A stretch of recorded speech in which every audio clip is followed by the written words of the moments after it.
All right, mate. You all ready to go? Yeah, ready to go, mate. Beautiful. Well, welcome back, everyone, to another episode of the Deadass podcast.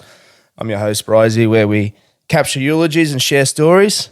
And today, I've got a guest with me, Cameron Maltby, who actually was recommended by Jordan from Walk and Talk. And you yourself are actually support the cause as well by providing them with their breakfasts and for the rest of the year, I believe. Is that right, mate? Or Yeah, mate. Yeah. So basically, I've done that with Project Blokes and just with Walk and Talk as well. So I just like to, obviously they were coming to the cafe and they were coming to my cafe for breakfast and stuff like that. And then, you know, not everyone who went to the walks would come for breakfast. And I sort of thought, well, like, hey, let's make it a bit more inclusive. Like, I'll give you stuff that you need for a barbecue. Yeah, sure. So that regardless of financial position, you know, like anyone who comes down, no one's going to miss out. Yeah. And for me, I think that's, you know, that's good and no, that's more important. Yeah, fantastic, mate. That's really nice of you to do that. And just for the listeners, that's your trade. You're a chef and you own cafes. Yeah. So I'm a chef. You know, I guess at times now. Yeah, at times, yeah. Yeah. So look, now I spend a lot of my time running my business. Of course. More time running my business than I get to spend cooking, and that's usually the case itself, mate. Especially being a business owner, you know that naturally becomes the progression in it, where you know it becomes a focus on running the business, promoting your business, making sure that you know that everything runs smoothly. Yeah. Look, that is. So look, every now and again I get the opportunity to get out, do something, and do a bit of cooking. And you know, like when my staff go on holidays, I get to do a bit of cooking. So look, that's always positive and something I enjoy. Have a real love-hate relationship with cooking. I could imagine. It's one of them things that you love to hate. Yeah.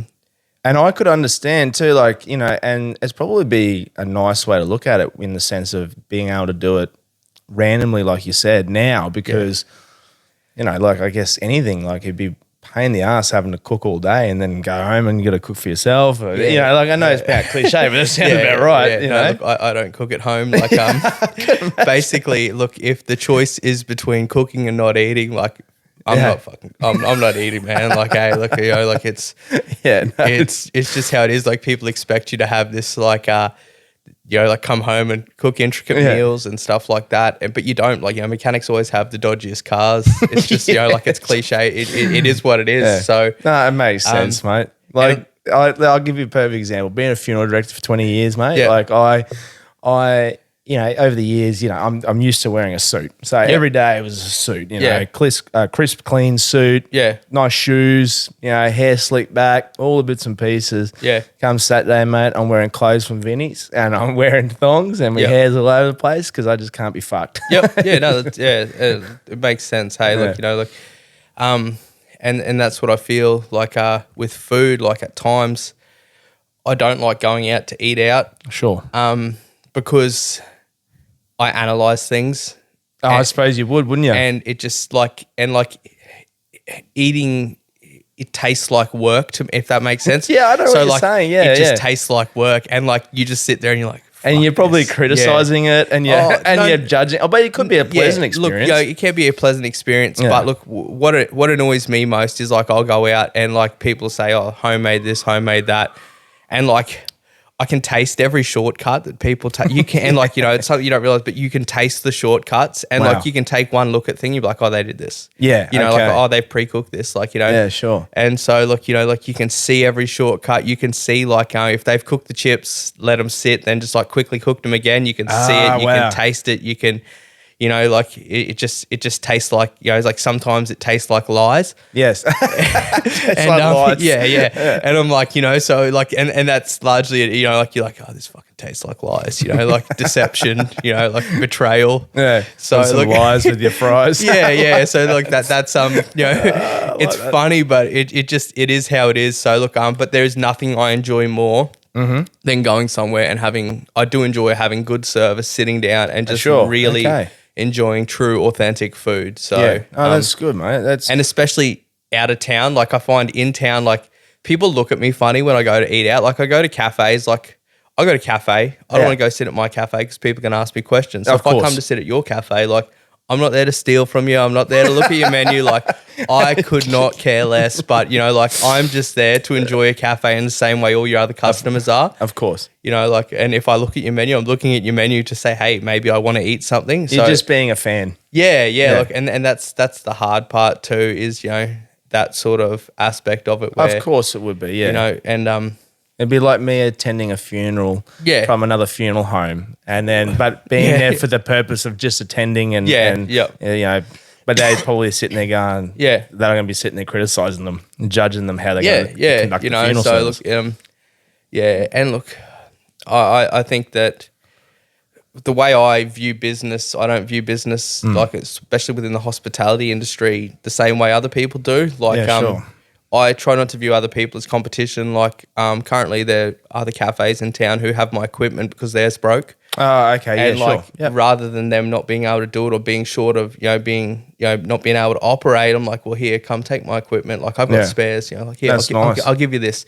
And I think that it's just like, you know, the more money that's circulated in the town, the more money people have got to spend at my place. Of course, that's exactly right. And the more money people got to spend everywhere. 100%. And, you know, like, I think a lot of small businesses will view the other people in their industry as the competition, but I don't think that's largely the case. You know, like, even I've said hello to a couple of people and they just look at me like, what are you saying hello to me for? And I'm like, you know, like, I'm saying hello because it's, you know, like, we're going through the same pain, you know, like we went through COVID together. We went through the same restrictions together. You know, we're going through the same staffing issues together. We're going through the same supplier issues together, the shortages, like, you know, like, no one understands what we're going through more than the other person. So rather than viewing someone as competition, like, there's enough business for everyone. Like, of course there is. We should be sounding boards for each other. We should be helping each other, you know, more than anything. I think that's the way it is. Like, you know, like, if anyone's the real enemy, I think it's, you know, like, well, personally, it's the government. You know, they're trying to tax us as much as they can. Like, you know, so it's the taxation, it's the government. You know, like, so I think that, you know, we're not your enemy. Like, we're of course we got a similar goal. We've got a same goal, to make money, to feed our families, to provide for our families. Of course, and the government's goal is to obviously tax us. Yeah. You know, like, of course, yeah. And, you know, like, like, you know, like, small business, it's not all sunshine and rainbows, and it's not something that you make millions of dollars doing it. Like, everyone sort of looks at you and thinks, oh, he's got a business, he's loaded. But I mean, 100%, mate. And also too, like, you attract more bees with honey. And I think if you keep these relationships together, even though you essentially are two different businesses, I think it's very important to have those, because there is those situations where you might break down, you might be short staffed, and they might say, hey, look, we'll bring one of our guys over to give you a hand today. Like, we can all work together to better ourselves and to all move forward together. There's no need to be any animosity between businesses and stuff like that. And that's across all business aspects. You know, so I totally sympathize with what you're saying, and I totally agree. So, you know, like, and we'll get to that point where, you know, how you led into this business and how it all worked, which is, I'm really actually interested to hear, because before the start of the podcast, we were having a brief discussion about, you know, a bit of your life and some of the events and stuff that took place with it. So, you know, I'd really love to hear and how it eventuated to where you are today. But so, you know, please feel free to fill us in on, you know, what you'd like to. But essentially, like, we'll create your eulogy. And so let us know where you grew up and what your childhood was like, bits and pieces, and where it led to and how you came here. So I grew up in Mackay. Not the Mackay that it is today. Mackay was like a really cool place to grow up. Before the mines come in, like, you know, like, mines come in, I think the mines ruined the town. Look, they brought too much money. They turned a lot of the farmland into mining hard stand. And then, so it was such a great place to grow up. You know, we used to go fishing. My older brother used to take me fishing most weekends. You know, it was just fun. Like, we used to ride our bikes through the drains, through the jumps and stuff like that. So, look, that's where I grew up. I went to school there, and I lived there until I was about 17. So, so pretty much your whole childhood. Yes. So and teenage years and everything as well. So my whole childhood spent in Mackay. I lived with my mum till I was about 11 or 12. Then I moved over to my dad's house. Okay, and they both stayed in Mackay? They both stayed in Mackay for my whole childhood. So look, they didn't live far from each other. So Yeah, and what was your childhood like, if you don't mind me asking? Was it just a standard sort of childhood growing up? Did you, because like, it sets the foundations for what's to become later on. Now how was your social aspect for growing up as a kid and stuff like that up in Mackay? Was it a pretty easygoing time up in Mackay? What was it? I never fit in, and I never really felt like I fit in. I was always, I was a fat kid, like pretty much just, fat kid, bleach blonde hair, like Slim Shady, trying to be cool. I got picked on a lot in school. I didn't feel like I had the best home life personally, and that's probably as far as we go with that. So I felt like a lot of my childhood, I didn't have much escape. You'd go to school, you get picked on, you come home, life's different. And look, there's a lot of outside factors in, things that happened with my childhood. And as I get older, I can sympathise with people a lot more than I did when I was younger and angrier. Of course. So, it is what it is. I think I was, I was in a lot of pain emotionally. Yeah, okay, sure. So emotionally, I was very disconnected. I didn't understand, and the only way I could convert those emotions and express them was through anger. Sure. I was angry at the world. I was angry at everyone, myself included. Sure. I used to have the mentality like I'd look at other people like, why can't I? But then now I'm sort of like, well, why not me? So. Well, and I guess when you look back now, these events and stuff that we're going through, they're the things that shaped you to become the person you are today. Yeah, look, and they did, and I wouldn't change them for the world now. Obviously, there are some people that I treated less than I didn't treat them right or well. Is that and I think looking at it now, I think it's me projecting my own pain onto others to try and make others feel what I'm feeling. Sure. Yeah. I guess that was probably, looking at it now, that's how I was as a person. I think I'm a lot more emotionally well-rounded now. I'm a lot more introspective, and I'm a balanced, functioning adult. Well, that's a part of it as you grow and you mature and you go through these life experiences and stuff like that. We were talking about this the other day on one of the other episodes where, I think it was actually with Jordan, where, you are younger, you're still developing, you're unaware of unaware of what you're going through. It's all these emotions, and it isn't until you've experienced some of these things in life that you have appreciation for the things that you got or where you are or what's happening. It's it's all a learning curve. Yeah, look, it really is. Everything you do is learning, and I guess growing through teenage years, you sort of look at it and you're like, fuck, this is never going to end. Like, of course, but I guess it does get better.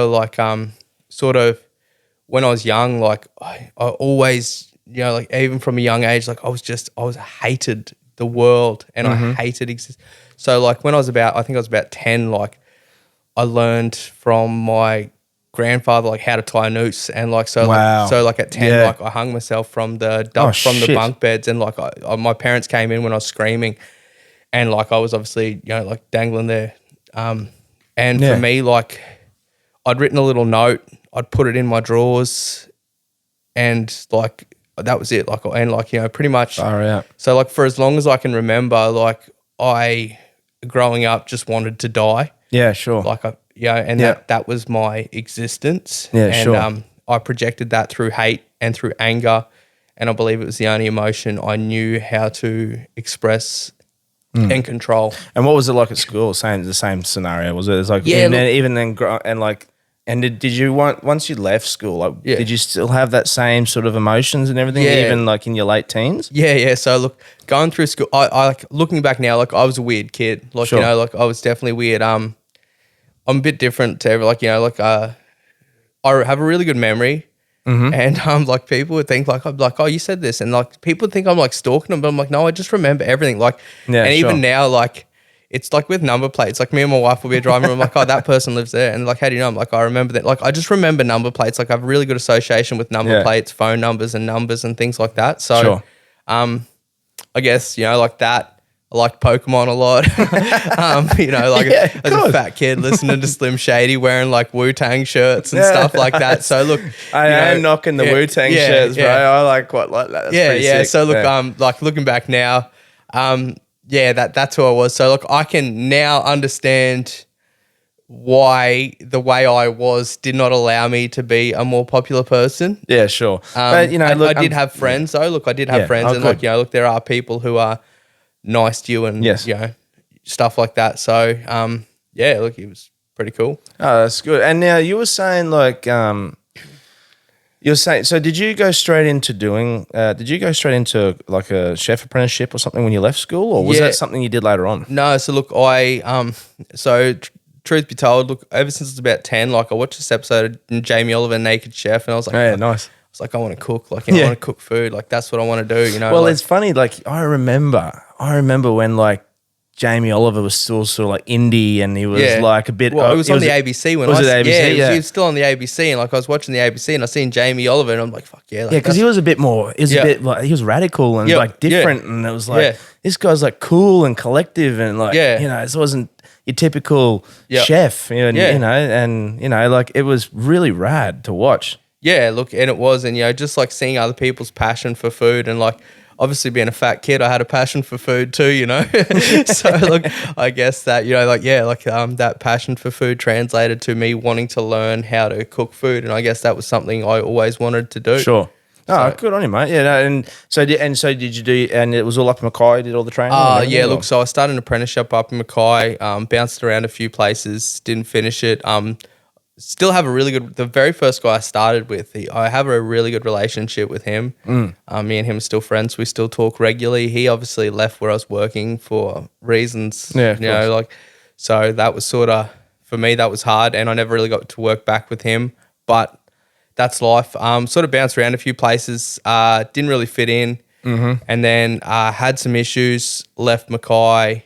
I had some issues with some places I was working. Left Mackay, and then just bounced around a few places. Sure. And look, truth be told, like I never actually finished my apprenticeship. So like I hit about the age of 17. I'm like looking at like just looking at the people I'm working with. And like when I commit to something, I do it. I learn at an intricate level. I work hard. I just want to know everything about it. And then at 17, I'm like, you know what? I'm just going to start lying. And I'm going to tell people I can do this. And I'm going to tell them, and I was sort of like fake it till you make it, baby. So I lied, told people I was a qualified chef. I was 17. I was, not even 18. And anyway, I picked up the job as like a chef at a motel. Shit, true. And like I was getting, so I'd gone from like $6, $7 an hour to like $20 an hour. And I was like, fuck yeah. That's awesome. And look, I sort of faked that till I made it like the whole way through, and I did end up going back and finishing it. Yeah, but, good on you. Like at a young age, I was like, you know what, like I was living alone, I needed money. I was like, you know what, like let's just. It's the hustle, mate, isn't it? Yeah, look, it's like smoke and mirrors. It's, bite off more, and look, like realistically, the whole thing is like bite off more than you can chew and chew like fucking hell. Like that's. Yeah, no, and look, you know what, that's fuck it, why not? Because. Yeah. And it worked. It did. It did. Like it worked well. So look, obviously there's people say, oh, you didn't do it you didn't do it the right way. I'm like, well, you know what? Like, fuck who the cares? Who put the rules in to say that what's right and what's wrong? Yeah, exactly. Like, and my sort of thing, like the right way with everything sort of, like I feel like if you, like you don't get anywhere following the rules. Well, and especially these days in that as well, because these days there are so many opportunities for people to do anything that they want to do, and there is, and it's literally in your hand. Yeah, it is. Literally the stepping stones in your hand, and you can go from there. And this is one thing I talk about to my wife is like, you have the infinite wisdom of the universe. Yes. At your fingertips. Like, literally, yeah. Why the fuck are you watching stupid videos on TikTok? Like, let's move forward. Like, let's learn something. Let's do something, recently I've taken this real big, like I'm actually really into, like I've been reading a lot of books about British naval history. So like I'm right into British naval history at the moment. So like,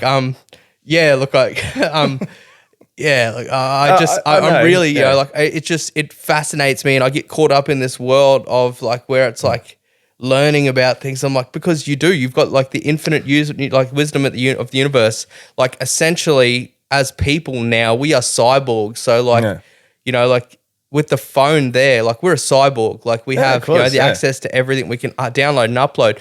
The only issue as a species that we face is bandwidth. Bandwidth is the speed in which you can process information. Yeah. So, I mean, the only issue we've got left to solve from being all-seeing, all-knowing individuals and cyborgs is, you know, how do we increase the bandwidth at which we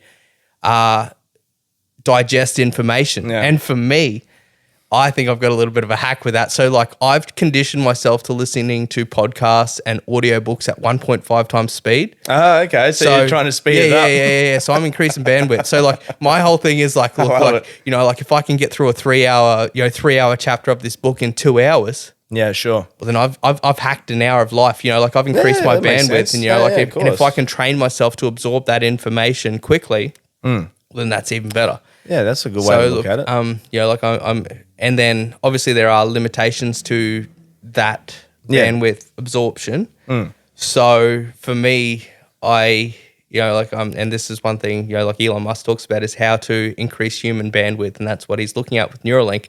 Yeah. But I guess, you know, like like I just look at him like, you know, we're cyborgs, we just have low bandwidth. Yeah, no, that's a cool way to look at it. Yeah, I like that. That's cool. Yeah, so I'll have that. I'll give that a crack as long as it's not like chipmunk voice. Yeah. Oh, look, it does a little bit, right? But now, like if I listen to something at normal speed, I'm just like, fuck, like hurry up. You want to speed it up. Yeah, because it doesn't sound normal to me anymore. Yeah, and like, so I'll be listening to podcasts in bed, and like I've tried everything. Like, so I tried like listening to podcasts while I sleep to see if I could absorb information while I sleep, and I ended up just with insomnia anyway. But, you know, like I was trying, like, I'm like, how can I increase the speed or how much information I can absorb? And so one of them was, you know, like, and that's one thing I've settled on is just increasing the speed at which you listen. You know, if you start with 1.25, then move up to 1.5. It's like a bit of training in itself, isn't it? Yeah. So like, you know, just you can train yourself to absorb that information quicker. Now, have you always had that sort of idea like that with you growing up? Because you're saying, like we're talking about earlier, and which leads into my next question, because, you know, in your spare time, or I guess your spare time, you know, sporting and stuff like that, you took up boxing, and boxing was one of your main things. So, and what was the reason behind? Was it because you liked the idea of boxing, or was it because it was was it something to sort of like vent the frustration on, or was it, you know, what was the? So look, I remember the date. It was December 1st, 2009. Yeah, sure. I was sitting in a motel room in Perth. Went over there. My birthday was in October, and we went over with my brother. Like then like we got flights, went over to Perth for a bit of a holiday, and we booked a place. And I was sitting there, and like first day we got there, and I turned the TV on. There's like this Mike Tyson documentary on. Oh yeah, right. My brother was already involved in boxing at that point in time. Yeah, sure. So like he was already fighting and stuff like that. And I watched this Mike Tyson documentary, and like he just talks about like just being so full of rage, so full of anger, and I'm like, that's me. And like I just identified with it. I'm like, from this point on, like I'm not drinking.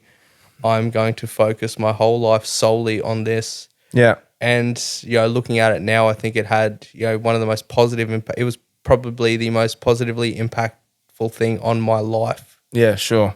For many reasons. Yeah, look, boxing teaches you how to win. Yes. It teaches you how to lose. Yeah.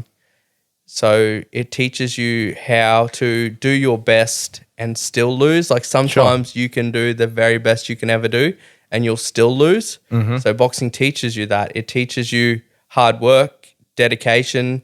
It teaches you how to set goals and how to achieve them. It's probably, you know, it is such a positive impact and a positive thing for people's lives. Yeah. And I think that any combat sport is like that because it holds you accountable, unlike anything else, because you know that the person, like once you're in the ring, there's no one else there.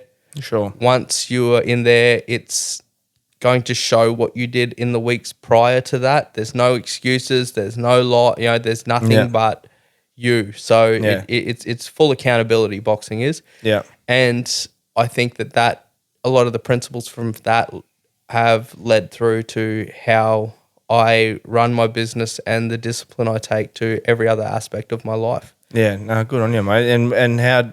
So you watched this documentary and you're like, yeah, stuff it. I'm going to start boxing. Yep. Did you get straight into it?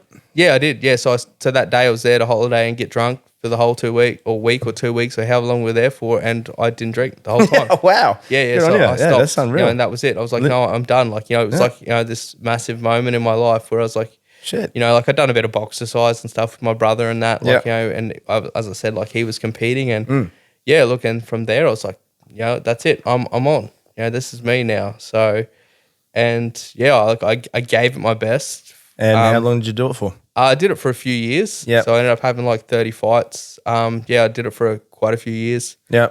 And obviously that becomes such a large part of my identity and what I identified with myself. I was never really that great, truth be told. Yep. But I always gave my best, and I think that's all you can ask for in someone's life. Yeah, right? yeah. Look, and everyone's got a ceiling with things, and like sometimes genetically you have a ceiling and stuff like that. And for me, I got more from it than I realised in the way that I now live my life. Yeah, sure. And what are some of those things you reckon, mate? Like what coming out of it, that was one of them, giving it your all, is accountable for your actions, that would be... Yeah. So look, accountability. Like the main thing with boxing and combat sports is they will hold you accountable like nothing else, because you're going to get punched in the head. Yeah.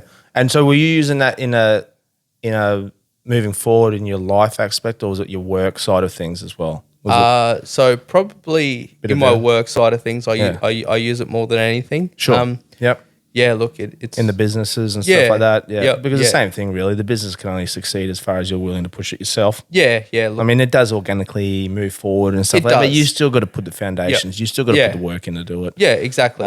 If you don't put in that work, you don't put those foundations down, the rest won't. You can't stand back and see what you built. Yeah, exactly. So look, there was a lot of positives in my life come from that, and look, it's probably, looking back, it was really enjoyable time in my life. Everything. Cool. And it was a necessary time in my life, and for me, it was really, really good to get rid of some of that built up, pent up frustration. And did it? Yeah. Look, and I think that's where I started to fall off with boxing more than anything, is because like I was winning a lot of fights earlier in my boxing career, I guess. And I think what happened was it's because I was just I hated everything so much. I was like, fuck, I just want to do this. I just want to vent frustration, and then the pain of being hungry, when because you're not eating and yeah, of course.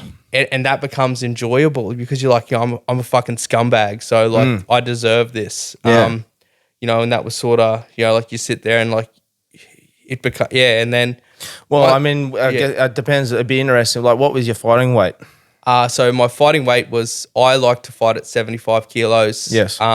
That's sort of where I felt comfortable as an amateur boxer. And what would have been your normal sort of walking weight around then? Normal walking weight's about 80 kilos back then. Okay, so I like to fight at 75, and that for me, I was comfortable. Yeah. I got a big frame, a bit solid, solid stature, I got thick legs, yeah, fat ass sort of thing. So, it's a bit harder.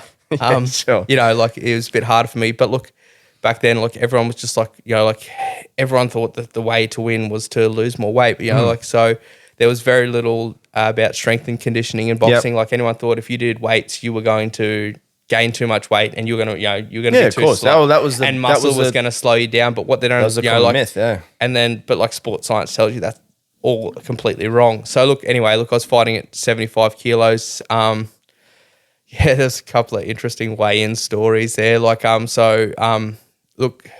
my boxing career took a turn after about 4 or 5 fights. Okay, sure. So I started to focus less on boxing and more on making the weight. We're at a weigh-in.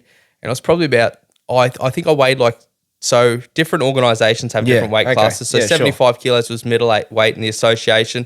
Then they had like this other league in global. It was they had 71 and 75. Oh, okay. So they had like light middleweight and middleweight. Yeah, so anyway, look, I was about 200-300 grams over, and like my boxing trainer's like, man, it's like just go in there, make yourself throw up. Yeah. Okay. Oh wow. Yeah. So okay. look, he's like, go make yourself throw up, lose a bit of weight. So anyway, like I'm like, righto. So like I do as I'm told. I go in, I make myself throw up, I lose a bit of weight, still didn't lose enough weight.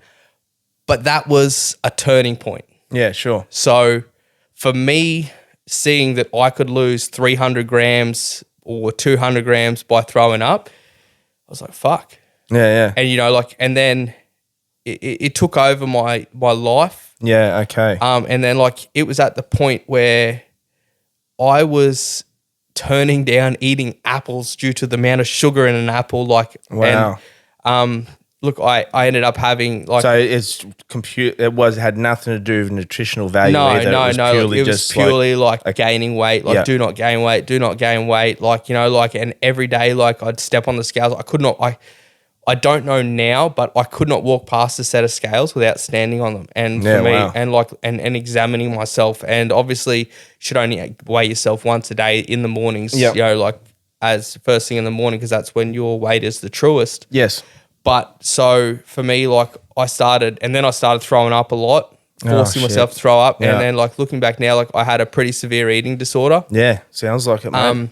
Which is really strange. Like being a man and I had tattoos on my face at the time, like, so I'm a man, I'm supposed to be this macho boxer with tattoos on his face, like tattoos everywhere. And this like perceived image. Yeah. And like I had a severe eating disorder to the point where like, I would I would eat food because I'd be so hungry, because of it, you just binge and purge. So like I would sit there and I'd pick out a whole heap of food. I'd examine the calories on it. I'd add up the amount of calories in it. I'd eat it. I'd stuff myself to a full. I'd make myself throw up, and then like examine what I've thrown up and be like, fuck, how many calories have I thrown up? So I'm sitting there, I'm like fucking like trying to count. Like I'm like, all right, so I've thrown up that, there's that there, there's that there. Like I've probably thrown up this many calories. Like then I started like shaving, like man, like I got to the point where like at one point I shaved my body hair to try and lose weight. Like holy shit. Like it was really fucking like it really took hold of my life and took control of me. I guess when you're in those situations, that doesn't seem. It wouldn't seem like unrealistic to shave your body to try and shave some weight. Looking back on it now, you think, "Holy fuck, that's crazy." Yeah, and look, I think like I was a fat kid, so I was always insecure about my weight. Sure. So then when I felt like I looked good, like I didn't have a gut, so I didn't have like I was slim. Yeah. I felt like I looked good, and people so I'm like. So then I started to see myself as this fat person still, even though I was slim, and I started to do everything I could. And full body dysmorphia. Yeah, and then you start to you're trying your best, to not do it, but like there's just this voice in your head. It's like you're fat, like you need to get rid of that. What are you doing eating that? How did you overcome that? What was it a prolonged thing? Was it a switch? I flicked on or something, or what was it? So I started off by eliminating. I will not have scales in my house. Sure. Okay. So that for me, the first process was to eliminate scales. So do not have scales in the house. And I still struggle to walk past scales. I'm not saying on them. Every now and again, but I will. But I'm a lot more comfortable now. So look, first process was eliminating scales. No scales in the house. Yep. Second process was changing my relationship with food. Yeah, okay. And look, that was a tough one. Just talking, how do you do that? Especially when you cook for a job. Tell me about it. So that's the ironic thing too, isn't it? Yeah. So and what were you doing during the day when you had no problem cooking it, or were you sitting there just going? So back then I quit cooking and I was boxing, and then I was doing labouring jobs. But rightio. So look, So when I stopped that, I started cooking again and stuff like that. So obviously it was probably like a 4 or 5 year thing, and I think now I'm only just reaching the point where, even then, like my first reaction would be like, like if you eat like a lot of food, my food like man, you need to get rid of these calories. Yeah, Like, of course. You need to eliminate them. Like, you know, like you've eaten too much. And for me now, like being able to eat something and like, you know what, I'm gonna work it. I'll work that. You know, like I'm just gonna eat better tomorrow. I'm gonna work that off tomorrow. Yeah. So, do I have that ability now? I don't know. Yeah, but, sure. It's something that comes and goes, and it's something that, you know, I go through at the moment. Well, I don't really go through it anymore, but like it's something that at times it pops, it rears its head up again. I could imagine it would be. So, and look, the biggest part is, look, obviously, you know, like just, it like occasionally, you know, like start Well, to, I mean, it's not like something like drugs or alcohol or something like that where you can completely push aside out of your life. You need food. Yeah, you do. So you have to eat every day. Yeah, you can't block it. So you can't. So you can't ignore it. You have to be faced with it every day. Yeah. So then, I mean, you look at it and you're like, well, how do I do this? So, and I guess it comes down to like, how do you operate? Like, why are you eating? You know, like, so asking yourself, well, why am I eating? Am I eating because, you know, like, what am I eating for? Yeah. So, I always used to take pride in punishment of myself and just seeing how much punishment I could take. Yeah, sure. So yeah, it was really tough, and I think it's something that I don't know if it'll go on forever, but like every now and again it'll rear its head, and I'll feel like, oh, you know, like that. So I think I could imagine it would be the best part for me is consistency. I think the answer to that is consistency. Yep. So consistency of exercise. So at the moment, like I run, you know, like 4 to 5 Ks. Oh, nice. A day, 5 days a week. Yep. And then just trying to push out 100 push-ups as quick as I can. And then for me, that's it. So, and then I do that. And I know that if I occasionally have a day like yesterday, I ate a burger. Yeah. And after it, I felt guilty. Yeah, sure. But I'm like, chill the fuck out. Yeah, just relax. Just calm down. It's okay. It's one burger. Yeah. We're gonna go to work tomorrow. Yeah. You know, we're gonna go to work tomorrow. Like, you know, we're gonna burn that off tomorrow. Yeah, of course. You know, it's not gonna end because of one bad day. Yeah. Just chill out. Yeah. You know, like, yeah. So I guess for me that was it. So fair and enough. just having that ability to go and spend 20 to 30 minutes a day just exercising is just for me what really, really helps. I will not put on a boxing glove. Like, you know, like I try to avoid that part of my life. I feel like that part's gone. Yep. No, fair enough. And I did it like when Brant was doing FMA, Fitzroy Martial Arts, and then he sort of tried to get me to fight again. I was like, mate, like, and as soon as you start punching, I'm like, I could do this again. I could cut weight, and then the weight. And you're like, oh, and then I started weighing myself again. I was like, nah. So Slipping like back into old habits. Yeah, so I'm like, I got to eliminate this from my life. No, that's good. Did you, now that you've sort of you got this under control, did you feel like there was a way to like pass that information on to other people and stuff like that? Do you, because obviously you've got this. You're supporting this walk and talk people and all that sort of stuff. You're supplying them with was that something like that you got the opportunity to share? Is this what helped in the reason for that as well? Or this is the first time I've ever really actually spoken about that. Is it really? True shit. Wow, so look, okay. Well, I'm honored that you felt comfortable to say that, mate. I decided last night that I was thinking about, I actually got a bit nervous, and I was like, do I tell, what do I tell? How in depth do I go in our conversations? And I thought, it's strange, these things that stick with you, and I think it's important to own your actions and not let your actions own you.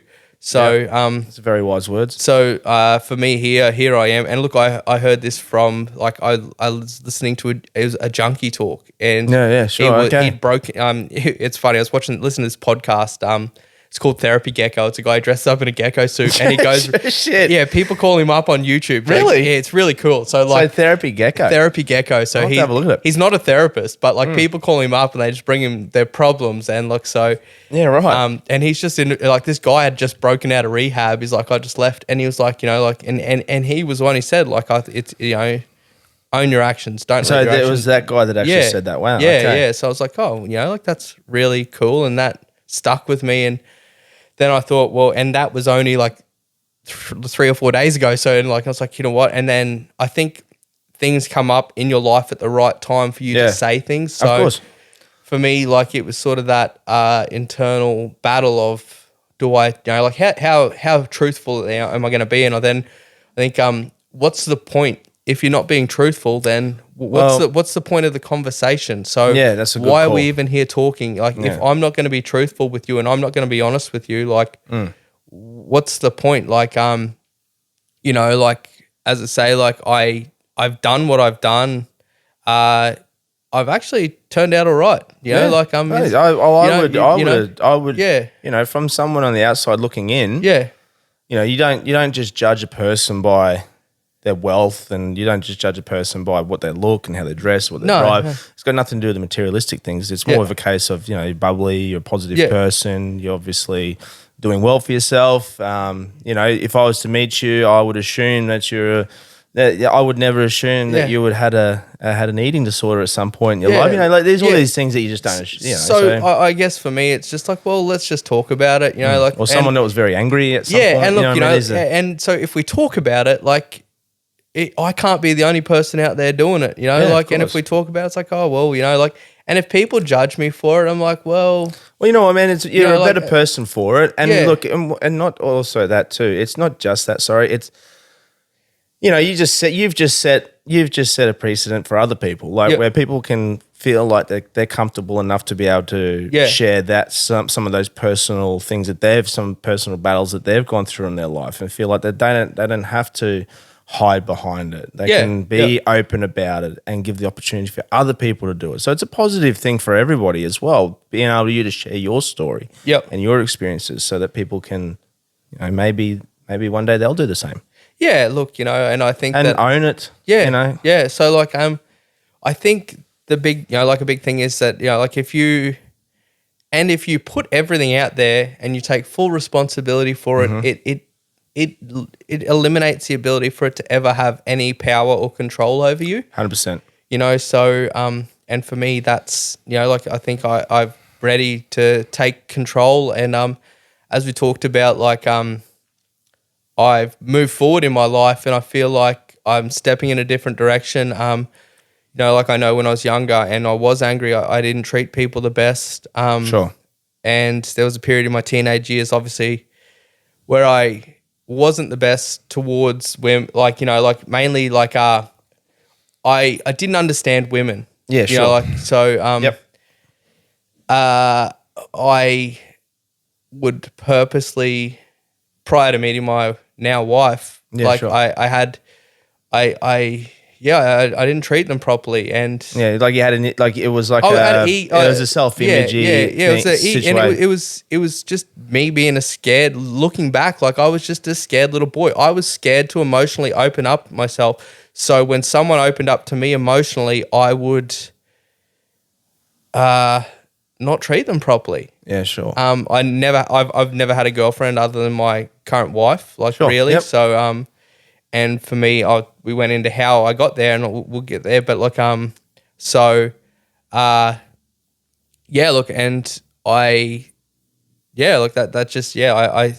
feel like now, like I've been thinking about it a lot lately. Like, so I was telling you, like, I used to have a tattoo on my face, and so I had this cross tattooed on my face, and I got that done when I was 19. Sure. And the reason I got that cross tattooed on my face was that I think, like a cross is like, it's a symbol of rebirth. Yeah. And at any point in your, and so for me, it was like a reminder that at any point you can be reborn, you can wake up, you don't have to be the person you were yesterday, you can start fresh. Resurrected. Yeah. So like, for me personally, like I feel I killed that person, the person that I was. Yeah. And so like now I'm putting it, I'll just put it born out again. there. Yeah, sure. You know, like, and over the last few years I've started again, or, you know, like however many years I've started again. And that person is dead. Yeah. You it's know, good. and, Yeah, you know, like, fair enough, yeah, yeah. and yeah, like I killed that person and here I am. Yeah. So, and Yeah.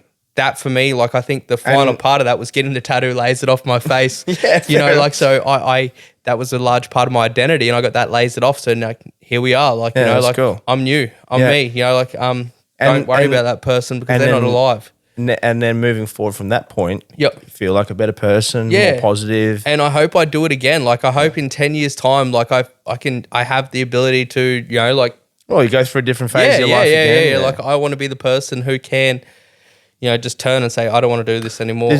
So was this current you when you met your wife? Or was it just so she helped you transition with this, or was it? So How did that come about? So look, my current wife is only wife. Yeah. You know, not that I don't have another one sitting somewhere. Look, my wife is she is a great person. She's an amazing mother, and she was patient, and she helped me to learn to understand women outside of a physical attraction period. She's nice.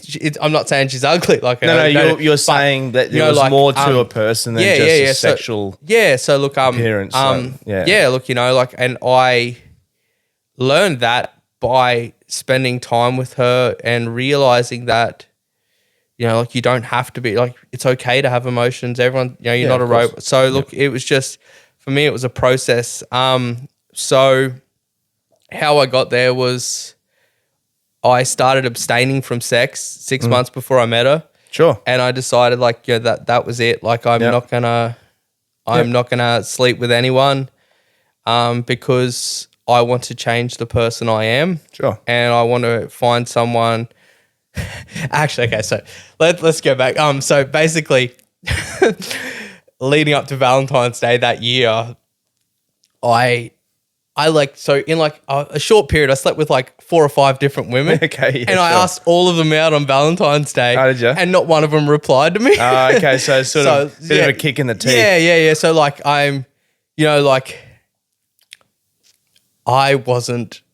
It's just shut you down pretty hard. Yeah. So like, it was like, I wasn't valuable, you know, like, and I probably wasn't a valuable partner material. And look, I think some of them women, like, you know, like, they might have been going through things of their own. yeah, sure. So, look, I just think so. I thought, well, you know, like, I'm going to remove that aspect of my life and find someone who values me for me. Yeah.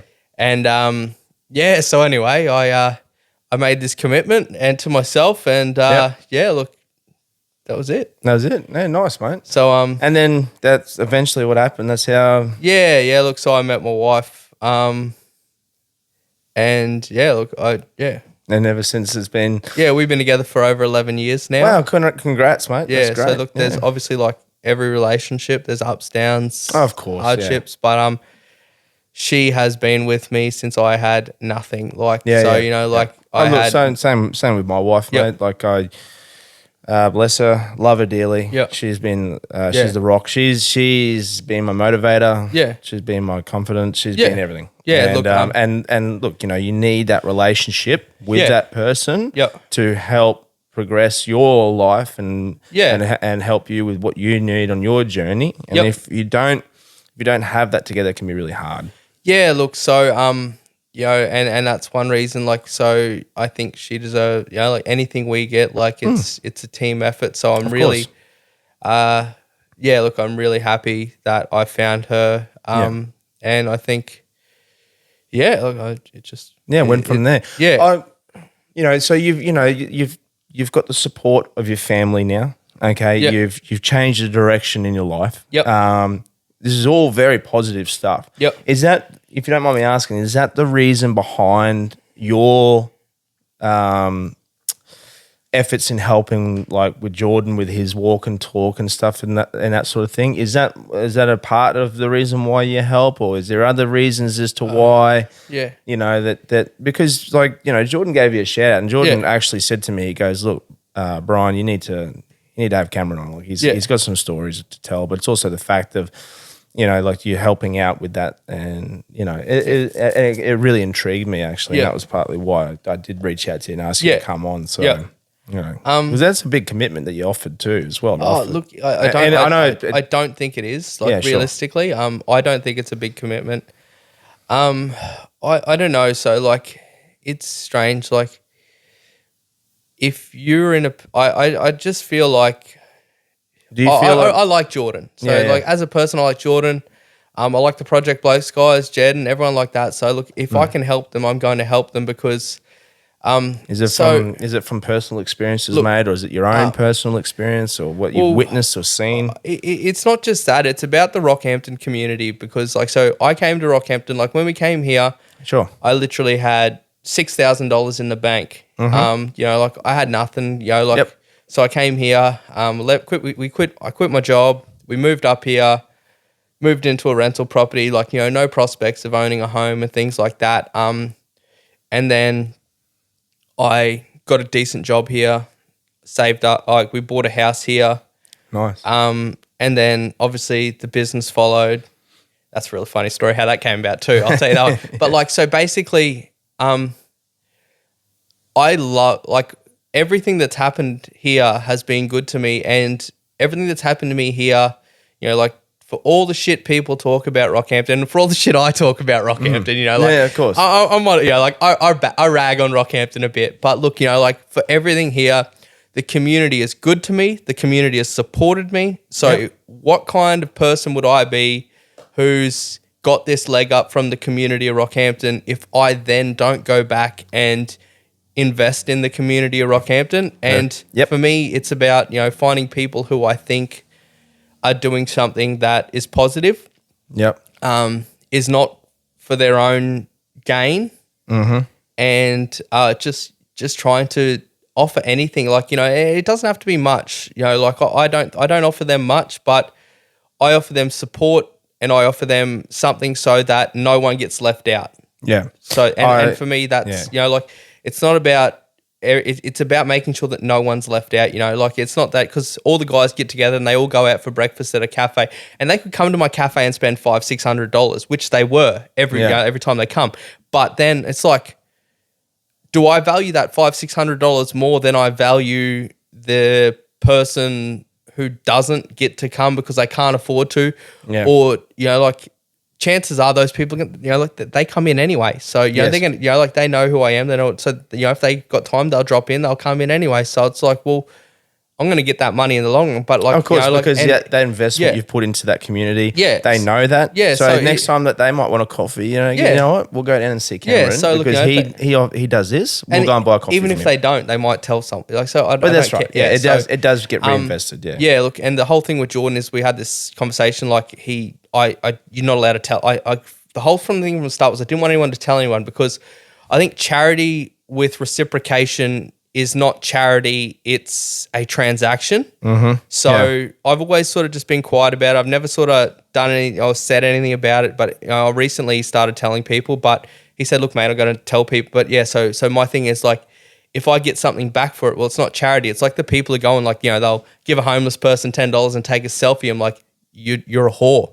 You're selling yourself. So I think that's a big difference in itself. I think what you said there is true to the word. I think it's more of a case of if you, like you said, if you give $10 and you're sitting there taking a selfie while you're doing it, that's bad intentions. Well, for me, I associate that with that, and I never want that associated with me. So that's fair enough. But I mean, there's nothing wrong with them promoting what you've done. Yeah. You're not promoting it yourself. Yes, yeah. So they recently did that, but they've always Project Blokes asked have you got your logo to put on stuff? And I just don't reply to them. Yeah. I was like, sorry, that's nice. Nah, not gonna happen, man. So, and that for me, that's how because I see a lot of people, with their charity, I think if you do that, you're degrading people, by reducing them to that you reduce people, their value is to likes, and that's largely our But then also too, mate, I agree with that. I think also too, like sometimes these guys, they are that grateful. They're that grateful that you've done something for them, and their first intentions is to go, you know what, look, can I give you a plug or can I help? You know, because you did, you've done us a massive thing. Yeah. So I think it's just being humble yourself, just saying, look, man, don't worry about it. You know, it's all good. We'll just don't even worry about it. Yeah. So, and look, I think that's a big part of it is, just doing that. So, well, it's a good thing, mate. And I think what you said about the reinvesting into the community itself, I think that is 100% spot on, dude. And look, I am, and to be honest with you, more than ever now, like I'm more of a proponent for it. Like I absolutely love the idea of supporting local communities. Yeah. Mate, I'll go to this lady down at Denison Street down here, the snack bar down here. I'll go down there once a week. I'll sit down there and I'll have bacon and eggs. Yep. She cooks it. It's a mad feed. It's like it's something your mother would cook on a Sunday morning. Yeah. That home style bacon and eggs. But I make sure I do that because. And I tell people I'm doing that because that $15 goes into her pocket and is reinvested back in the community as opposed to these larger places. And see, this is where, like I have, I look at things differently and I've tried to look at things differently and look for the cheapest, looking for a cheapest perspective. Like I've got a friend who's just moving into another business and I'm going to support him. Yeah, sure. Even though it's going to cost me a bit more money, but it's like, well, I remember what it was like. People can get coffee at McDonald's cheaper than they can get it from me. And my friend comes over to me. So let's keep moving forward. Yeah, that's right. And there's value in that, what you're doing. Yep. Same thing can be said. I had a friend who's just started his own professional window cleaning business. Yep. And mate, he does a fucking great job. Yep. So I made sure that I took the effort and I engaged him to use his services. Yeah. And he did a fantastic job. But I wanted to support him in that way. Yep. And look, for me, that's like my business isn't a franchise. No, that's right, yeah. And the reason it's not is because so the people who bake our cakes and our bread live locally. Yes. And so they get paid. Yes, that's right. So, the people who do that. Yes. It all comes, it all snowballs. It all works. It does. So, I buy my meat from local butchers and that costs me a bit more money, but then I could get it from one of my big suppliers. So that happened, and I just figure sometimes you just got to spend that extra, Well, at least in one or two aspects of your business. Yeah. I mean, there's certain things you just cannot get away with, and that's fair enough. But there is, if there's one aspect that you could probably do that supports a local business here and there, and it doesn't have to be anything. For instance, for my pet cremation stuff, I could outsource all my urn engraving stuff. I use the local business across the road because they do a fantastic job. The money's going back into them. They, at any time, if I have any dramas, they help me out. It's just a part of that whole local community supporting each other. And I think nowadays we need it more than ever. Yeah, and look, we need it more than ever. So when you send your money out of town, your money leaves town, and don't come back. Yeah. Enough of our money leaves town as it is. So if you look at the way the states run, how much of the state's revenue is generated through coal royalties from this region north, and then that money all just goes to the southeast corner. Why would I buy, why would I buy products or frozen cakes from the southeast corner and send my money down there when, they're made by machines? There's no, there's just machine operators. So if you look at it from that, it's we send too much money. I believe that the state largely sees anything outside southeast Queensland as nothing more than a revenue raising area for the southeast corner. What are we going to do with the Cross River Rail? We don't care. Yeah. Yet we have shit roads. You drive out to the mines and the roads are crap. Why are let's worry about fixing them up. Let's fix up the roads where the money comes from. We don't have double lane highways. How many people die? Of course, on the roads out there because 100%. They're not well lit. They're not double laned. Why don't we have double lane highways going out there? Why aren't we investing in more things of products that generate revenue? And I guess probably the most. I guess if you could break it down, and if someone said, well, what can I do? Yep. What you can do is go down to your local cafe. Yeah. Buy a coffee from a local. Yep. Go if you're going to have takeaway for one night of the week. Yeah. Go to the fish and chip shop. Yeah. Yep. Go to the local fish and chip shop instead of going to the big fast food restaurants. Yeah. If you're gonna buy some timber, go to the local hardware store, the locally owned one, Yep. not the big franchise one. Yeah. Dude, but it only has to be one thing. It doesn't have to be every aspect of your No, life, not- but just not- you know, not- like, no, and just- because you know, like a lot of people can't afford to do that, And that's completely and that's understandable. understandable. But like, if you can just pick one thing and be like, hey, look, you know, like I'm going to do this, Like, you know, it might cost you $1 extra, but just you know, Yeah, that money goes so much further. yeah, it does. And I'll be honest with you, the years, you know, it's only just recently, the last couple of years, Yeah. you know, that I've been more of a proponent for that more than ever. Yep. And it's purely because of the businesses and stuff, the people that have been investing in me to be able to do what I need to do, and the least that I can do is reinvest back into that. So Yep. Yeah. and so that's, you know, and then with the things like the walk and talk and stuff like that, Yep. being able to do that sort of stuff is fantastic. Now, I think the aspect of that is a fantastic idea. Yep. You know, with the men's mental health movement. Yep. On personal notes, you know, with what I've witnessed with my, you know, with family members passing away, Yep. taking their own life. Yeah. From what I've seen with work, constantly seeing this sort of stuff. You know, I think it's just a great thing in general to have there available Yeah. to these people, because they haven't been available for years, and nothing's ever been available like that here. Ever. Yeah, and look, this is all new. I don't think it's been available anywhere either, really. You know, I Yeah. think it's like in the last 5 to 10 years, it's sort of it's a new concept and things like that. And obviously, you know, I think look, I knowing the people personally, I know that they're genuine people. Like, I'm always careful about grifters. You know, like of you know, course. like yeah. You know, there's plenty of people out there, like, you know, like I got this message on Facebook, like from this guy, and he's telling me, he's like, oh, hey, you know, like he added me on Facebook. I'm like, yeah, sweet, I'll accept his friendship. And then he just starts messaging like, hey, come join my, like, you know, how to be a good man, my primal man project and stuff like that. Yeah. And he's like, starts messaging like, oh, you know, come have a look. And I sort of, it was nice, brushed him off nicely. And I said, oh, you can send me a thing and I'll have a look at it. And he sent me a thing. He like trying to get me to join webinars. And he didn't even live in Rocky. He was from Brisbane. And I was like, you know, like, and then he kept going. And then I ended up, I looked him up on LinkedIn, and like, he's a career miner. And I'm like, yeah, right. And he's like, he's running something called, he was like running, you know, like, and he's trying to get me to sign up for like a $2,000 program to become a primal man. And I'm like, dude, like, and so I just said to him, I'm like, and I never got a response, but I sort of said to him, I said, mate, I said, look, I said, I've had 30 fights.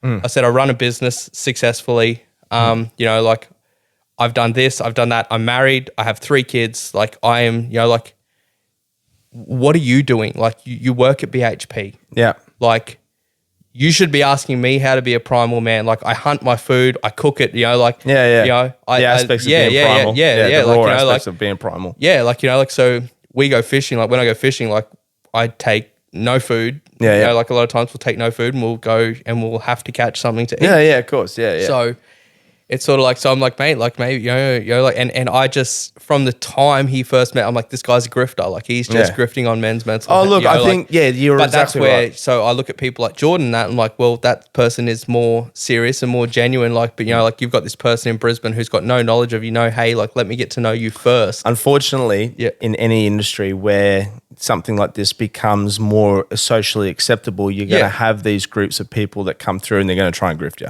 Yeah. And they're going to try and sell a product that's snake oil. Yeah, you know, and and try to tell you otherwise. You know, and that's unfortunate, but that's, you get that with and everything that you do. And so that's for me, like, is that I see, like, you know, like, there's people locally who do focus on the right things and they are focused on their local community. Like, there's a few people around, like, you've got Brant's a great guy. Jordan's a great guy. You know, Jadiel from Project Blokes, he's a great guy. Like, all those other guys, they're all great guys. Yeah. And, you know, you know, so I value them. It's just, look, you know, the grifters. Yeah, mate, I got no time for that, mate. They're bottom feeders as far as I'm concerned, mate. Like, I hate that sort of shit. They're they're weaponizing emotions for financial gain. Yes, I totally agree. Yeah, you know, 100%. Like, and that's there. But it's not real. No, it's not, and it's not from their own. No, it's full of shit. Like, and it's you purely, look at them and you're like, you know, you can smell it. You can almost smell it. You can almost taste how crap it is. Like how much they're trying to pull out. They literally just want the money. And you look at them and like they all dress the same way, you know. And you're like, man, it's like, You know, like, Yeah, what are you it's doing? so Like, cliche. You know, so and yeah, like I try to dress down like for that reason. Is that, like, of course. You know, like I think I watch it and I'm like, what are you doing? So it's just you can pick them a mile off, and they're weaponizing emotions. What do you see yourself in the future, man? This is one of the questions I like to ask people on the podcast. You are at a point in your life now where you could say that you're very successful. Okay, Sorry to interrupt you. I'm not saying it. Yeah. I'm not saying it as a gloating thing. I'm saying it on a scale. When I say someone's successful in life, it means that they're in a better place than what they were before. Yep.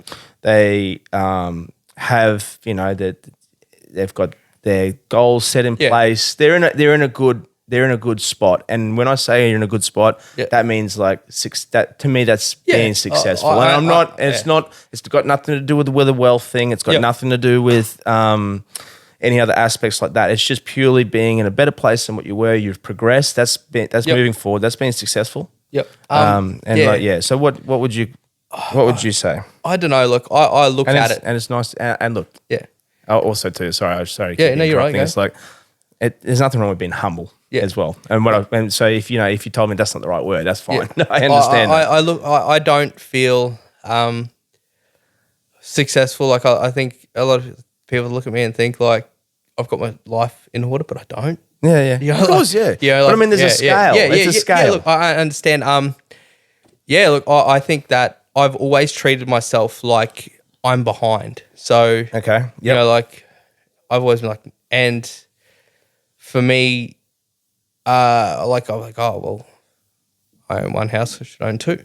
Mm-hmm. Sure. Yeah, like why am I only doing this? Like, I'm only 33, and like like a couple of years ago, like I was doing things not for myself because that's what I wanted. I was doing things because that's what I thought other people expected of me. Yeah, sure. Okay. And that's with like growth and things like that. So I was like, so for me, I don't know. Like I don't know if I am successful. I think I feel the most sense of success downsizing everything in my life to what I have now. For me, that's I feel really, really good about it. And obviously, I used to have multiple cafes. I've got one at the moment.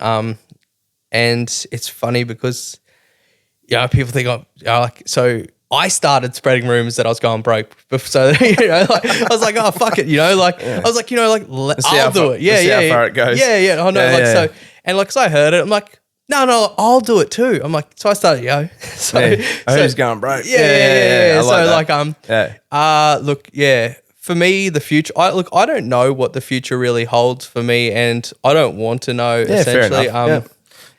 Do you, I think we're talking about that like a vision board that, and I actually want to use this because I actually quite like this concept that Jordan was talking about. And he said that, have this vision board where you put things on this board that you can focus your attention on, because I've always been one to have this sort of 5-year plan and it keeps me in line with what I sort of want to aim for, where I don't sort of go off on this tangents. But sometimes going off on those tangents is the best thing in the world. My life is a series of tangents. Yeah, well, there you go. That's what I mean. So look, I know it's each to their own. It's this whole double-edged sword. Like one way of doing it could be complete shit show, and then the other way could be, so I understand that point. If you talk to people who know me, like I thought you were doing this, I'm like, no, fucking I'm off that. Like, let's well, if I said to you 12 months ago that I was going to be hosting a podcast series, having people come on and stuff like that, like no fucking idea. I would have I would have been like, no way. Yeah. So look, I think that. Well, it wouldn't have been on my vision board anyway, mate. That's So look, I don't really. I don't know. Like for me, like I used to be so so driven, and that for me was a hard part of now being financially secure. I view it in a negative manner. I miss, and I talk to I miss being poor. Well, you know what it is, mate. It's because it's the laser focus. So, like when you're hungry, like when you got nothing, like there's nothing more than, like you're focused, you know what you have to achieve. And I miss and it's really hard to be laser focused. Yeah, we get complacent. Yeah, you do. And like, I feel like, am I a worse person for having a sense of complacency now that I don't have to worry beyond a week to week manner?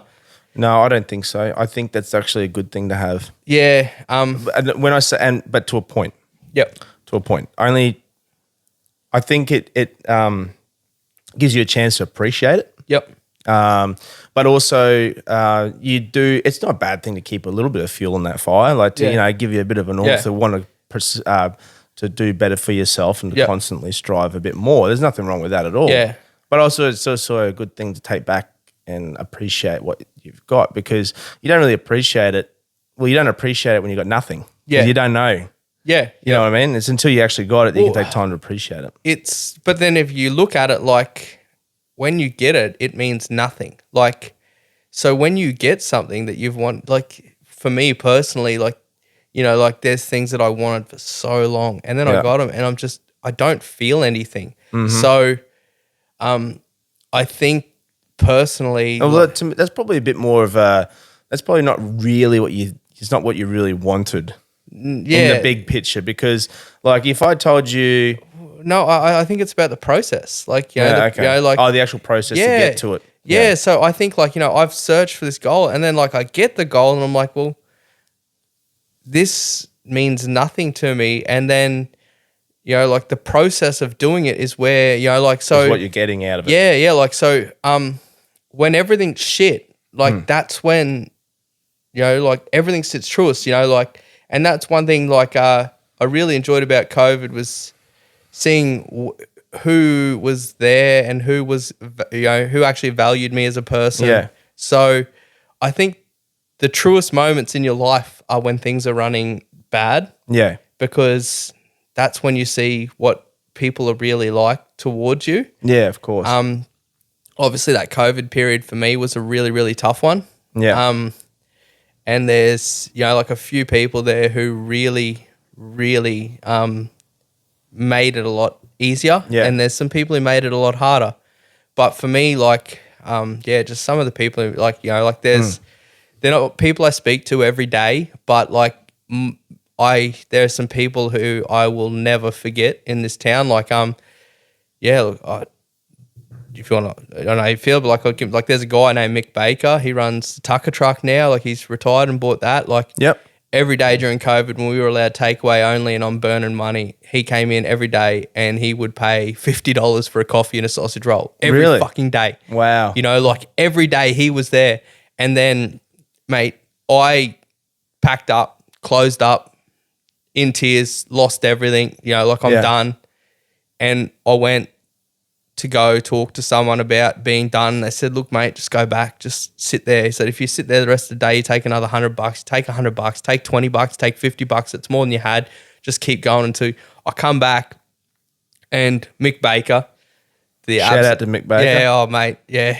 He sent this bloke over, and this bloke came over for a coffee, and mate, he just put $300 on the table. He said, here you go, mate. He said, I'm still working. He said, here you go. And his name was Maury. I never seen him since. Wow. He's like, Mick told me about you. He said, you're a good bloke. He said, here's $300. I said, mate, I can't take it. Wow. And he's like, no, mate, fucking take it. And he's just a machine operator, you know, and just something like that for me was, that gave me the courage and the ability to continue when I was ready to pack up and go. I was done. And I went back. I got told, just go back. And I went back. And, that afternoon changed me. That changed everything and gave me, and it's only $300. My rent's $3,000 a week. So, of course. But the ability for him to go and do something like that really changed everything. And then another guy, Lance Robb, he's, he just messaged me quietly. He's like, mate, I know what it's like to doing it tough. He said, can I pay your bills for a week? Wow. He said, I don't want, he said, don't tell anyone. He said, you don't have to pay me back. And I said, and for me, I will never, ever, ever stop singing his praises. That's, Lance runs a building company called Carper Constructions, and he did it quietly. He wasn't looking for any thanks. He wasn't looking for anything in return. Like, he is just a genuine, positive human being who, like, for me, like, just things like that really mattered to me. And like that is such a beautiful aspect of this community that we have here in Rocky. Hey, like the fact that people will dig deep and help out other people in need like that. Yeah. And then that's what this whole conversation that we've had just recently, you know, just now is about that whole giving back and reinvesting into the community together. And like when you hear those sort of stories, that's what makes Rocky sound fucking fantastic. It does. And, you know, like, and then you hear all the negatives about Rocky, but then you hear people like that. And look, I never took Lance up on the offer, but I said, look, mate, if it ever comes to that, I want you to let me work that money off. I said, I'll come to your work, I'll labour for you, like, I'll do whatever. I said, but, you know, like, nothing's free. So, but look, just for him to actually do that for me, like, that was, you know, that was really, really big for me. So, look, you know, those two blokes, like, when COVID first hit, they actually changed everything for me and really gave me the ability to continue to keep going. Yeah, wow. So just bear with us one sec, mate, actually. I'll just quickly ring my missus, see what she wants. Yeah, no worries. Yeah. And then, because I'll ask you about we'll finish up with what you got on your food, that food and wine stuff. Yeah, sweet. I'm just going to go to the toilet. Yeah, man, go for it, bro. Go for it.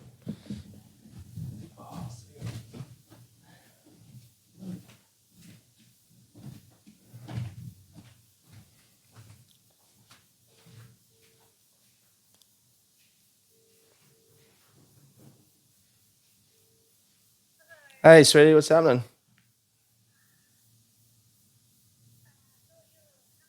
Yeah, I am. I'm just finishing up this podcast now. Yeah, well, that's what it is.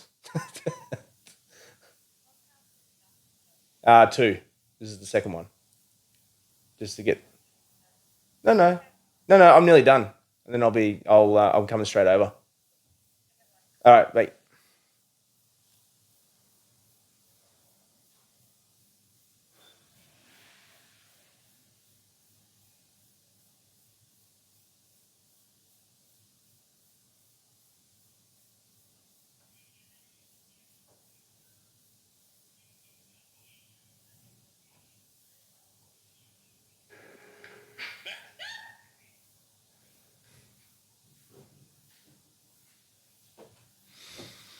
Alrighty.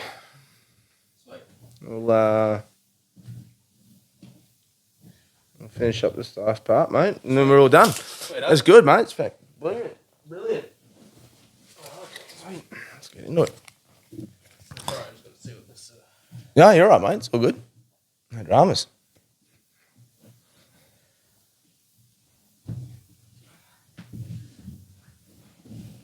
No, it's gone pretty quick. And it's surprising, isn't it? Yeah, I feel like we probably do another 2 hours. But that's how bad people get. Like people get lost in a day. Yeah. Yeah, no, it's interesting. Even when I was doing that podcast the other day, like I didn't realize I punched 2 hours out with the other guys, and I didn't even realize myself being on the other end, on the receiving end. So. You know, like we didn't even touch like everything we spoke about. Like we haven't touched on half of it really, you know. Yeah. So, but I mean, it's good. But it's good in a way because it also leaves stories for later on. Of course. And it's great because I like to keep the flow going with current events and everything that's changing up, and add all that into it as well. You know, sort of just get talking though, and you sort of don't. Yeah. Of course, you don't even realize, do you? Yeah. But so we were talking about the fact that the community came together and supported. And it's really nice to see that. And you said that, you know, that you'd be happy to help out in the event that. So, but, after the fact of all that, and we sort of went back to a bit of normality with our working and all that sort of stuff. Now, you have got some stuff coming up too, haven't you? That, you've got the Food and Wine Festival coming up and stuff like that. Yeah, so like every year, the people at the Food and Wine Festival are kind enough to have me back and let me do a bit of cooking and stuff like that. It's funny. So I'm doing another cooking demonstration this year. Last year, I got the whole edge building evacuated because I set the fire alarms off. Did you really? Yeah, fires came, everything. So sort of like, you know, we're in the middle of this cooking demonstration. I said, look, guys, like, I need extraction fans or something. Anyway, look, long story short, there's no extraction fans. I asked them to disconnect the smoke alarms. They said they couldn't do it. I set the smoke alarms off. And the whole Edge building got evacuated. Oh no! So the fireys came, like the alarm's gone rah, rah, rah, like loud, and I'm like, well, like. So I kept cooking because I'm like, I've got to get this food. Like everything is timed perfectly. Like like I don't have time for this, so I kept cooking. So, that was a first for me. Yeah, right. Yeah, but actually, no. Oh, is it? It's not the first fire. Like I would assume that would sort of go hand in hand. Yeah. So look, one time when I was in a 15 or 16, sorry, I was an apprentice chef, and I was making pizza dough, and I actually started an electrical fire then too. So the power cord was wrapped around the dough hook. So I put all the ingredients in the bowl, put the lid on, just plugged it in the wall, and it was wrapped around the dough, and just ended up like ripping out, like because it was wrapped, twisted, ripped out of the wall, started an electrical fire. I was like, holy shit! So I was only a kid then, and it is what it is. So this is my second. Now, do you so with that sort of food and wine festival coming up and that, do you do sort of like food demonstrations and stuff? Do you do that sort of stuff regularly, or is it more of a case of just these events that come up? Just these events that come up. Look, I have had a lot of people ask me, like I do private dinners and stuff like that, but I've sort of shied away from them over the recent times. Just due to obviously everything going on in my life, I sort of have felt a bit off about it, and I've sort of questioned where I sit with cooking and my future with it and stuff like that. So I've sort of shied away from things like that. We've had, a few things going on in life with my wife, like my missus and stuff like that with her. So look, this is sort of it. Like, and it is a part of that life, that train that we're on. Yeah. That roller coaster, whatever you want to call it. Yeah. In analogy, but so look, I was actually this year thinking about like cooking without heat. Oh, okay. So so you're not smoking shit out. No. So I've got PTSD from the fire alarms. I'm like, what can I do? Like, so I'm like sitting there, and I was thinking about doing some like ceviche style foods and stuff like that. I really enjoy them. I really enjoy cooking, without heat. So but I don't think we're going to go down that route because I don't think it's going to be. Fair enough. It is rocky, fair enough. But we're outside. We've got a bar, so we're outside. Okay. So that was one of my main questions. Like, are we going to be inside? If we are, I am not cooking. I will be using lemons. Yeah, that's fair. That's fair. Cool. Yeah. So, do you use social media much with promoting your chefing and stuff like that, or do you? Yes, it's very sporadic. Like, I always feel like I'm not good enough with it, and I question my position with it. Like, so, and like I'm very critical about the photos I take. Like, I'll take 100. So, obviously, I take it serious. So it's just very. So I like I say, like my relationship with cooking is just love and hate, and so I just go through long periods where I just hate it. Yeah, fair enough. And then I have periods of love. Yeah. I think there's nothing greater than cooking food for people and watching their face when they take the first bite. But when people are really there to eat, so, I think as a society, we've moved away from eating for enjoyment. We don't go out to eat and enjoy people's company. We go out to eat for convenience now. We go out to eat for, people go out to eat because they don't want to cook or because it's cheap or, so for me, like what I really love is just when people are there to enjoy each other's company, to just sit down and talk, and they're there to eat good food. And just watching them, the enjoyment that for me, that's where I get happiness from cooking. Yeah, sure. So that's the part I love of it. It's funny, all that bloody talking's made me hungry, mate. Made me hungry anyway. Yeah. But so what we do is for every guest that comes on the Deadass podcast, we essentially do them up a nameplate. Yep. So you got your own nameplate, mate. Yep. So these are the nameplates that are used for the coffins. Sweet. So you can see on the coffin table here. Yep. My story's been told, the Deadass podcast. Yep. Well, mate, you got your own. Perfect. So there you go. Thank you. No, you're welcome, mate. So thanks heaps for coming on, mate, today. Yep. Appreciate the stories that you've told us today, mate. As things progress through the year, if you want to have some events or anything like that come up, please reach out to us, mate. We'll have you back on, share some more stories. Yep. get in more depth about some of the things that are going on around town and solve life's problems. Yeah. So, but do you want to give your business a plug, mate? No. Okay, then we won't worry about that. Yeah, people know where to find. Yeah, if you know me, you'll know where to find me. If you don't, then find me. Yeah, you know, like and that's one thing I really like. You know, like stay secretive. Like like it's a mystery. Yeah, it is. I love it. So. Fantastic. Yeah. Well, I know where to go. So I'm gonna go Yeah. So no, that's all right. No, I love it. Well, good on you, mate. Thanks for popping in, having a chat, and all the best. Cheers, mate. No worries, and all the best for the Food and Wine Festival as well. Thank you. And thanks for having me on here. And thanks for reaching out. It was pretty cool. And it was great, man. I had a blast, and it was great getting some perspective. Yeah, sweet. Yeah, so we'll definitely catch up soon. All right, mate. Sounds good. Cheers. Thanks, mate.